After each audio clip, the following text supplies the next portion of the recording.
Tapi kalau tak dididik dengan baik, tak sholat mereka, tak puasa mereka, pacaran mereka, LGBT mereka, maka ibu dan bapak berdosa karena menyia-nyiakan amanah.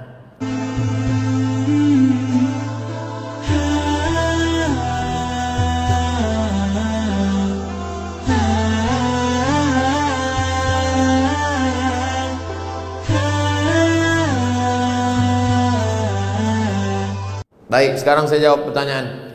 Pertanyaan yang pertama, apakah berdosa kita orang tua bila anak cucu sulit untuk disuruh sholat? Muru auladakum bisolah, suruh anakmu sembahyang wahum abna'u sab'a sinin, umur 7 tahun. Yang umur 7 tahun angkat tangan? Oh, tak ada. Umur 7 tahun suruh dia sembahyang. Kalau sholat umur 7 tahun, berarti baca surat pendeknya umur 5 tahun. Makanya ibu sambil memasak pagi, sambil memeras santan, sambil menggoreng nasi, Bismillahirrahmanirrahim, Alhamdulillahi Rabbil Alamin, Ar-Rahmanirrahim, Maliki Yaumiddin. Anak itu mendengar, hafal dia tanpa melihat Al-Quran. Dia tak bisa baca, tapi dia bisa hafal. Maka nanti umur 7 dia akan sholat. Umur 7, wadribuhum fil asrah. Umur 10 pukul dia. Tapi pukulnya tangan tak boleh terlalu tinggi, jangan sampai patah, jangan sampai maaf kena alat vital, jangan sampai lebam, jangan sampai tali telinga, lepas telinga itu sebelah. Abang, kata bininya, kemana telinga abang? Itulah ditarik omakku dulu tak sembahyang. Nah, oleh sebab itu maka ini penting. Wadribuhum fil asrah. Masukkan dia ke pondok pesantren, SD IT, SMP IT, SMA IT. Yang tahan berpisah dengan anak, masukkan ke pesantren boarding school. Yang tak tahan berpisah, masukkan full day. Di Medan banyak, masuk pagi, jemput sore. Tidak ada yang bisa mengontrol, mengawal anak-anak kita ini selain benteng terakhir pendidikan anak-anak kita adalah sekolah agama. Sudah disekolahkan agama, sudah dikasih makan halal, sudah dikasih tunjuk ajar, sudah dinasehati, tak juga kita sudah tidak kurang usaha. Wala taziru waziratu wizra ukhra. Kita tidak memikul dosa orang lain. Bapak tak memikul dosa anak, ibu tak memikul dosa cucu. Dosa tanggung masing-masing. Tapi kalau tak dididik dengan baik, tak sholat mereka, tak puasa mereka, pacaran mereka, LGBT mereka, maka ibu dan bapak berdosa karena menyia-nyiakan amanah. Alhamdulillah, masjid penuh, anak-anak datang. Alhamdulillah, tuh anak-anak banyak datang. Jangan takut ibu, jangan takut berdosa karena sudah dibawa anak ini ke masjid. Mana yang lebih kita dulukan? Kewajiban kita sama Allah atau sama suami? Kasihlah contoh. Kalau pertanyaannya umum, gimana saya mau jawab? Allahu Akbar, Allahu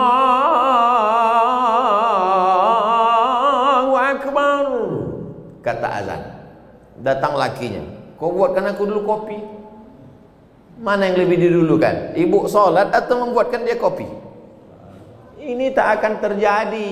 Kenapa? Karena bapak itu pasti ke masjid sebelum azan. Mana mungkin dia minum kopi orang azan? Tapi ibu dapat Fir'aun, inilah.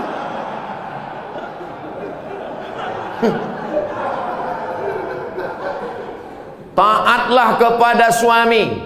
Innama huwa jannatuki wa naruki. Suamimu itu bisa jadi surgamu, suamimu itu bisa jadi nerakamu. Kan itu yang selalu dihafal hadis oleh suami kan? Surga kau, sini. Suami yang bagaimana bang? Ibu mesti cerdas sikit. Kasih tahu dia suami yang ke masjid bang, dia ke masjid. Tapi ibu juga tak bisa menasihati bapak itu. Jangan mentang-mentang ibu udah pengajian pulang dari sini bang. Assalamualaikum. Nah, mudah-mudahan bapak yang belum ke masjid, amin.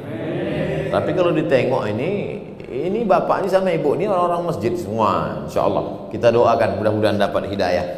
La ta'ata li makhluqin, itu kaedahnya. La ta'ata li makhluqin fi ma'siyatil khaliq. Tidak ada ketaatan kepada manusia kalau menyebabkan durhaka kepada Allah. Ibu disuruhnya misalnya buka jilbab. Aku tak suka lah nengok kau jilbab, macam nenek ku tengok. Coba kau buka jilbab itu, kau cek warna kau, rambut kau 3 warna, merah, kuning, kelabu. Ibu tak mesti patuh, karena perbuatan itu melanggar syariat Islam. Taat dan patuh pada suami selama itu taat kepada Allah dan Rasulullah Sallallahu Alaihi Wasallam. Kalau disuruhnya ibu pakai jilbab panjang, patuh. Kalau disuruhnya ibu ikut pengajian, bagus. Kalau disuruhnya ibu bersedekah, patuh. Tapi kalau disuruhnya melawan perintah Allah, la ta'ata. Itu kaidahnya. La ta'ata li makhluqin fi maksiatil khaliq. Tak ada ketaatan kepada makhluk kalau menyebabkan maksiat kepada Allah. Ustadz, apakah kita terlalu khawatir dengan virus COVID ini bisa merusak akidah kita, Pak Ustadz? Misalnya bapak saking takutnya kena penyakit paranoid, ketakutan tak tentu arah, itu tauhidnya sudah kena itu. Wa kadzalika ja'alnakum ummatan wasata. Kami jadikan kalian umat yang pertengahan, tidak terlampau berani sampai nantang-nantang petantang petenteng, tidak pula terlampau takut, bukan ekstrim kanan, bukan ekstrim kiri, tapi pertengahan. Berserah diri kepada Allah, beribadah, ikut protokol, tetap ikuti, jangan terlalu terbawa oleh media. Yang namanya penyakit itu dari dulu sampai sekarang ada, dan tak semua orang yang kena COVID mati, dan tak semua yang mati itu kena COVID. Ada juga yang mati kena bersin. Berapa banyak orang tak sakit mati, menguap mati. Banyak orang yang tidur mati, tidur ketuk pintunya subuh tak bangun-bangun, pas dipegang udah dingin macam es batu. Oleh sebab itu berapa banyak pula yang dinyatakan positif sehat. Nah, itu jangan terlalu takut. Semua yang mati itu kata Nabi, lan tastakmil rizqaha wa ajalaha, lan tamuta nafsun, tidak akan mati orang qabla an tastakmila rizqaha wa ajalaha. Kalau sudah rezekinya penuh, kalau sudah umurnya penuh, pasti dia mati. Kenapa Abdul Somad itu tak mati-mati? Belum penuh. Mau dibunuh orang, mau diusir orang, disantet orang. Kalau memang belum penuh, tak mati. Tapi kalau sudah penuh, mati. Nah, ibu-ibu bapak ini semua belum penuh lagi. Nanti kalau ada yang penuh, kemana si anu kemarin? Udah penuh dah. Mati lewat. Jadi jangan terlalu takut. Takut itulah yang membuat kita akhirnya imun kita jadi turun. Kalau sudah imun kita turun, maka kekebalan tubuh kita hilang, penyakit pun datang. Saya tidak tablik akbar nih dari bulan Maret, April, Mei, Juni, Juli, Agustus. Pertama kali saya keluar sejak COVID, inilah ke Medan. Tapi tetap dengan protokol kesehatan. Nah, saya bawa kan ini biar jangan apa kali COVID itu. Insya Allah anak saya lepas pesantren akan lanjut ke Sudan. Sudan tempat saya kuliah tuh. Pertanyaan, anak saya wanita, bagaimana situasi dan kondisi Sudan saat ini? Sudan terjadi revolusi peralihan kekuasaan dari Jenderal Omar Bashir setelah 30 tahun berubah sekarang, dan terjadi kesepakatan antara tentara dan sipil. Setahun dipimpin oleh sipil, lalu kemudian oleh tentara. Terjadi pergolakan politik. Tapi bagi mahasiswa tidak terlalu berefek. Saya di sana bulan 12, 2 kali. Bulan Juli, kemudian bulan 12 saya datang lagi.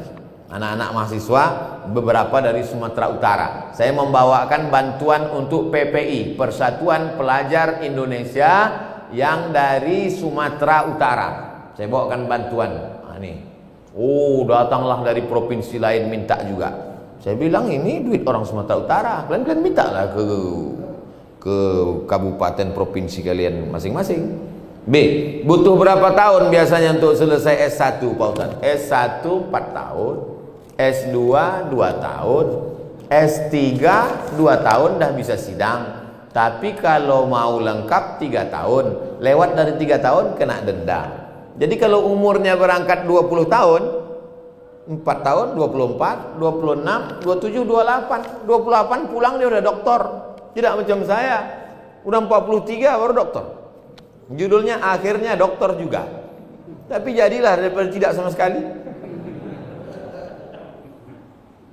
Pesantren anak saya saat ini dapat program beasiswa ke Sudan. Apa saja yang harus kita persiapkan untuk menuju ke situ Pak Ustadz? Bahasa Arabnya supaya dia nanti tak berat membaca kitab. Sekarang banyak kursus-kursus bahasa Arab. Kemudian hafalan Qur'annya supaya nanti kalau ada kewajiban paling tidak 1 juz, 2 juz, 3 juz. Kalau kami di Azhar Mesir dulu 2 juz 1 tahun, 4 tahun 8 juz. Di Sudan tak ada hafalan Quran. Oleh sebab itu maka jangan terlalu takut, jangan terlalu khawatir.